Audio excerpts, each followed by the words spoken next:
still don't see eye to eye on the Helmand River, and tensions look likely to get worse as climate change puts even more pressure on the water supplies in the region. So in this video, we're going to look at the recent spat on the Iran-Afghanistan border, the wider dispute over the Helmand River, and whether it could spark a full-fledged war between Iran and the Taliban.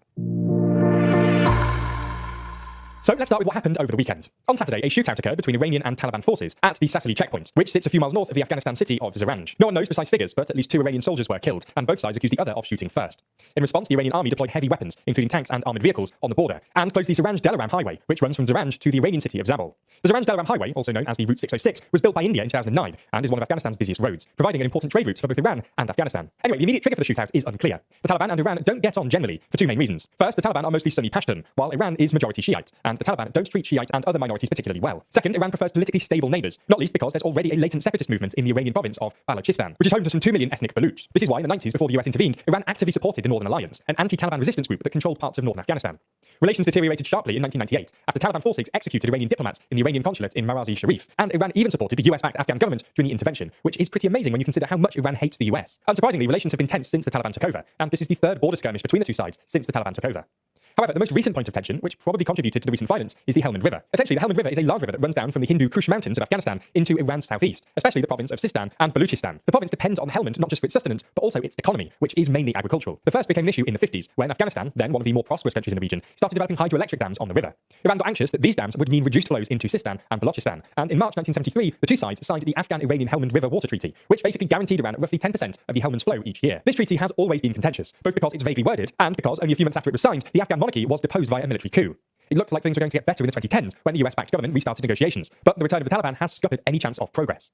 Relations have become particularly tense in the last few years because Afghanistan has been renovating the Kajaki Dam, and in 2017 they restarted construction on the Kamal Khan Dam on the lower parts of the Helmand that was finished in 2021. Iran is anxious that these new dams will reduce the amount of water flowing into, and earlier this month, Iranian President Ebrahim Raisi told the Taliban that he wanted to send a team of Iranian hydrologists to monitor the new dam and warned the Taliban that Iran will not allow the rights of our people to be violated. The Taliban responded to Raisi's thinly veiled threat by mocking him online, and this seems to be one of the main causes of the recent uptick in tensions. Now, while the violence that we saw over the weekend has since subsided, it's hard to see this issue being resolved anytime soon, and if anything, it's only going to become more acute as climate change takes its toll on the region.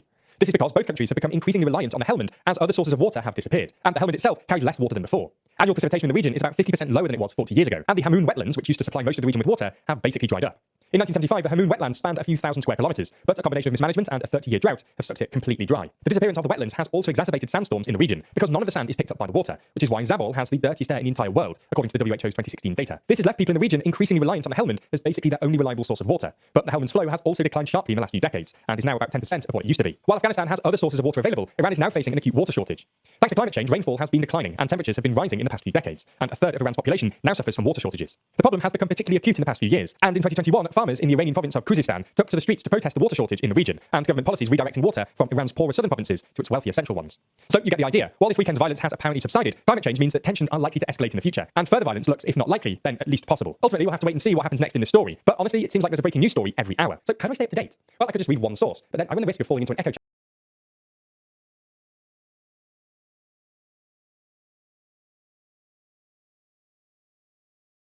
It's also how major shareholders get money out of the company without having to sort of sell their stake.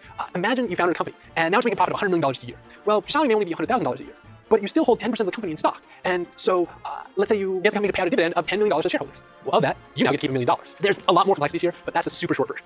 If that was old hat for you, thanks for bearing with it. We can now talk about some of the more complicated things that happened during the episode itself.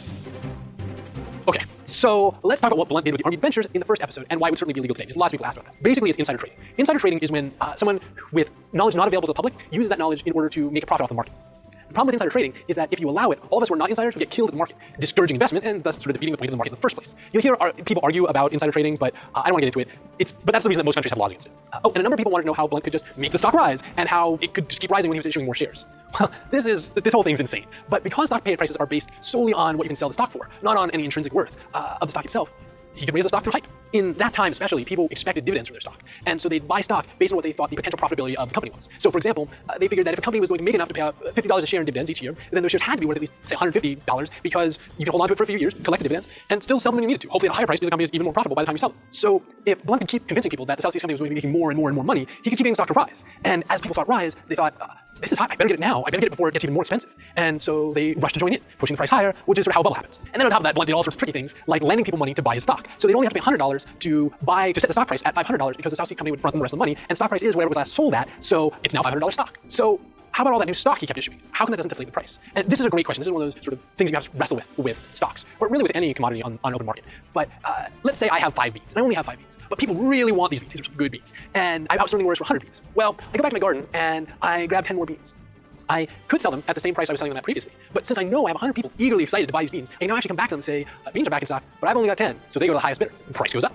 So as long as one could continue to hype and could continue to have his hype have demand outpace supply, adding to supply wouldn't actually decrease the price. Which leads me right into the next question. How did convincing people that a Jacobite rebellion was crushed push up stock prices? This is where it gets all sorts of crafty, because it involves manipulating behavior as much as it involves manipulating stocks. But when people are euphoric, they tend to invest. And when people believe in their country, they tend to invest.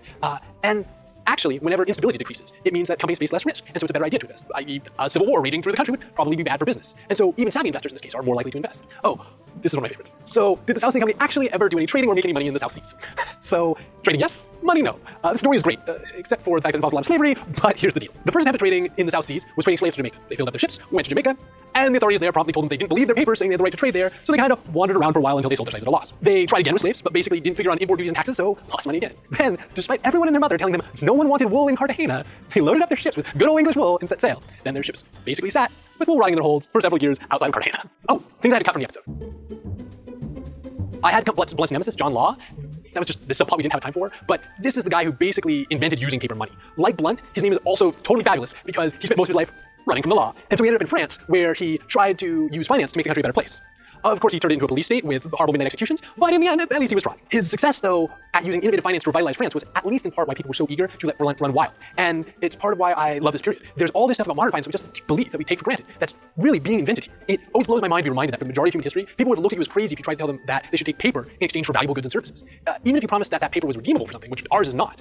And yet today, we just sort of believe in money. You do a bunch of work, somebody gives you a bunch of greenbacks, and you call it fair without worrying about the fact that if the US were to disappear tomorrow, all you actually have is paper. It makes me always wonder about cryptocurrency and if we'll think that way about it in the future. Not the gray market cryptocurrency that we're dealing with now, but the first digital currency to be adopted by government.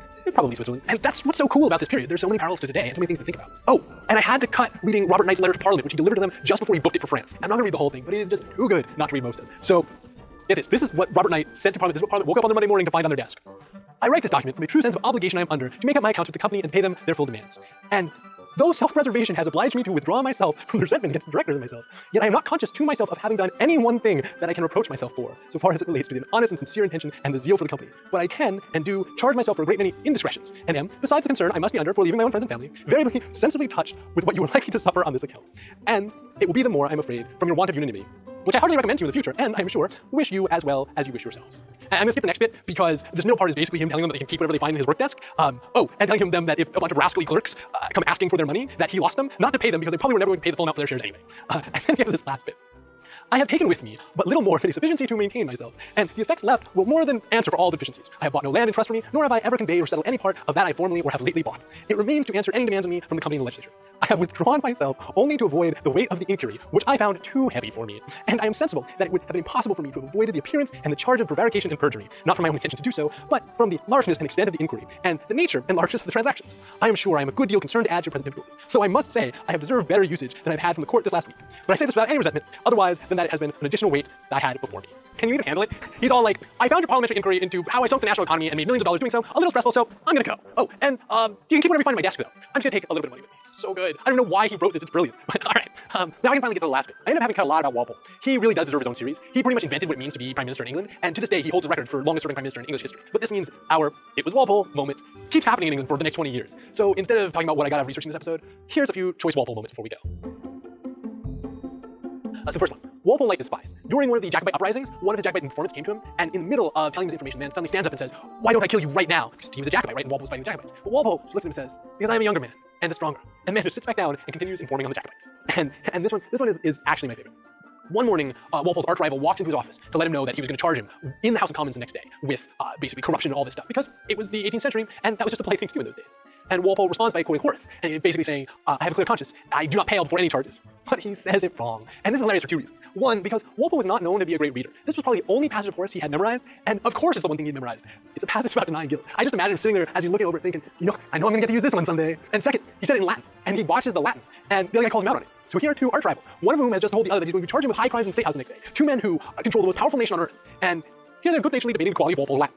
But Walpole, always a little stubborn, says, "I'll bet you a guinea I'm right." His nemesis says, "You're on," and they call in the clerk of the house to get a copy of the book to settle the bet. Walpole was, of course, wrong, so he tosses the other guy a guinea. The other guy catches it, holds it up everyone around, and says, "This is the only money I've received from the house in many years, and it shall be the last." And that coin is now in the British Museum with a sign from it. From